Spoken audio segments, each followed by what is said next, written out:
Pernahkah kamu mendengar kisah dua gunung yang saling berbisik? Gunung Lawu dan Merapi, dua puncak tertinggi di Jawa Tengah yang dipercaya sebagai pintu gerbang antara dunia manusia dan dunia roh. Banyak yang bilang, siapapun yang naik tanpa izin akan hilang sakit keras atau pulang dengan gangguan yang tak bisa dijelaskan secara logika. Dari sinilah legenda kutukan Lawu dan Merapi dimulai. Menurut kisah lama, Gunung Lawu dulunya tempat moksa Prabu Brawijaya V, raja terakhir Majapahit. Setelah kekaisarannya runtuh, ia pergi ke timur, lalu menghilang di puncak Lawu. Orang percaya sang raja tidak mati, melainkan berubah menjadi penjaga spiritual yang disebut Eyang Lawu. Sementara di sisi barat, Gunung Merapi menjadi wilayah kekuasaan Eyang Merapi, penguasa kerajaan makhluk halus Mataram. Dua roh besar ini diyakini menjaga keseimbangan alam. Tapi jika manusia melanggar batas, murka mereka bisa nyata. Para pendaki tua percaya Lawu bukan sekadar gunung. Dia hidup dan mendengar setiap kata. Itulah sebabnya dilarang berbicara kotor, bersikap sombong, atau membawa makanan berbau amis.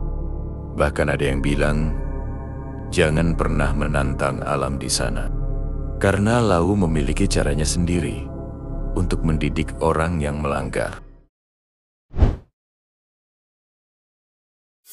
Di puncak Lawu, tepat di Hargodalam, sering muncul sosok lelaki tua berjubah putih. Beberapa pendaki mengira dia hanyalah kakek biasa yang tersesat. Tapi ketika didekati, sosok itu hilang di balik kabut. Orang desa menyebutnya Eyang Lawu, sang penguasa gunung. Jika kau menatap matanya, katanya kau akan dibawa menyatu ke alamnya. Gunung Merapi dikenal bukan hanya karena letusannya, tapi karena diyakini sebagai pintu dunia gaib. Dalam tradisi Jawa, di bawah kawah Merapi terdapat kerajaan tak kasat mata.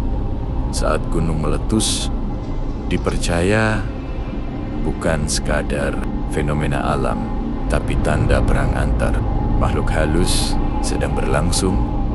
Karena itu, sebelum dan sesudah erupsi, warga sekitar selalu melakukan ritual penghormatan agar kerajaan gaib tidak murka.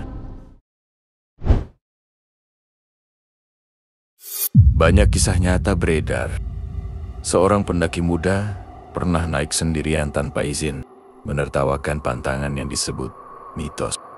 Ia tak pernah turun lagi. Saat dicari, petugas hanya menemukan sepatunya di pinggir jurang, dan aroma bunga melati tercium di sekitar lokasi. Kata warga, itu tanda bahwa Eyang Lawu sudah mengambilnya untuk menjadi penjaga gunung.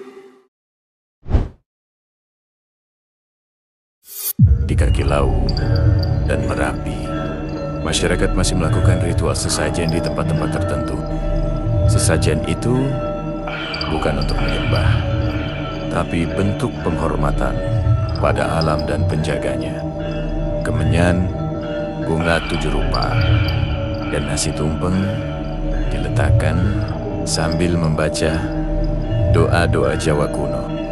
Mereka percaya selama manusia tahu tata krama pada alam, alam pun akan menjaga manusia.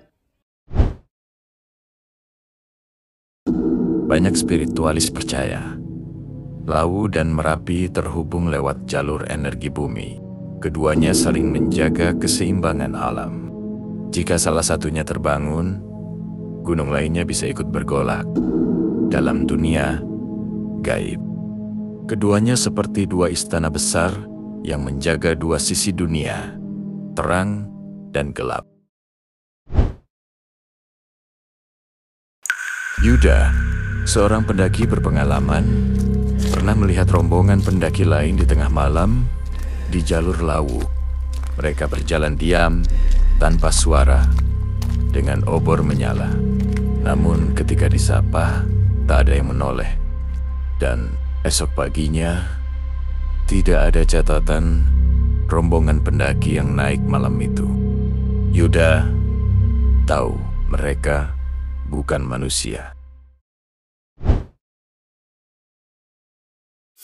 Gunung Lawu dan Merapi adalah lambang keseimbangan alam Jawa. Bukan sekadar tempat wisata atau pendakian, tapi wilayah sakral yang dijaga oleh kekuatan tak kasat mata. Bagi yang datang dengan niat baik dan hormat, gunung akan memberi kedamaian. Tapi bagi yang sombong dan meremehkan alam, hanya kesunyian abadi yang menanti di balik kabutnya. Gunung bukan tempat untuk menantang. Ia suci, ia hidup, dan ia mengingat setiap langkah manusia yang datang. Jangan lupa, like, follow, dan tonton kisah misteri lainnya hanya di Dunia Gangib, tempat di mana misteri dan sejarah bersuara. Terima kasih sudah menonton, like, and comment. Itu support terbaik buat kami.